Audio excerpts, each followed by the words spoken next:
പണ്ട് പാടവരമ്പത്തിലൂടെ ഒരു ഓലക്കുടയുമെടുത്ത് ചെറുഞാറു നടന്നൊരു കാല് തന്നു ഓടി നടന്നൊരു പെണ്ണെ.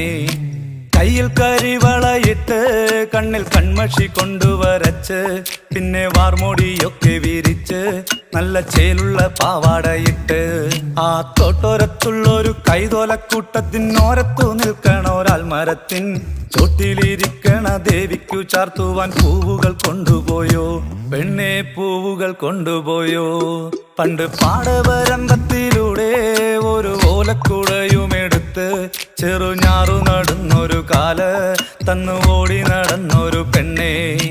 കയ്യിൽ കരിവളയിട്ട് കണ്ണിൽ കൺമഷി കൊണ്ടുവരച്ച് പിന്നെ വാർമോടിയൊക്കെ വിരിച്ച് നല്ല ചേലുള്ള പാവാടയിട്ട്